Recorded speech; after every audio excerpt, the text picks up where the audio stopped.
కాంగ్రెస్ సర్కార్ తీరుపై బీఆర్ఎస్ నాయకులు ఫైర్ అయ్యారు. హైదరాబాద్ మలక్పేట్లోని అక్బర్బాగ్ డివిజన్లో బీఆర్ఎస్ శ్రేణులు ఆందోళనకు దిగారు.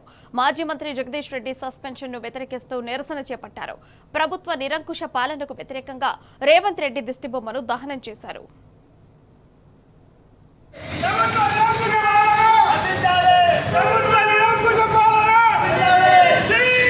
చట్టసభలున్నది చట్టాలు చేయడానికి.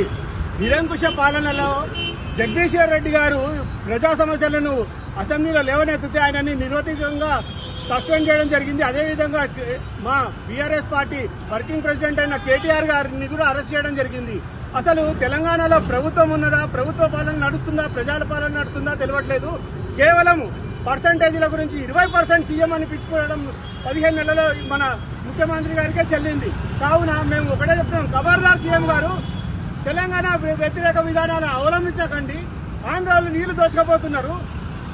వచ్చిన తెలంగాణ ఎంతో సస్యశ్యామలంగా కేసీఆర్ గారి పాలనలో 10 ఏళ్ళు సస్యశ్యామలంగా ఉండే. ఈరోజు ఊర్లలో పోతే ఎండిన బీళ్లు, నీళ్లు లేక రైతులు శతకోటి ప్రాబ్లమ్స్ ఫేస్ చేస్తున్నారు.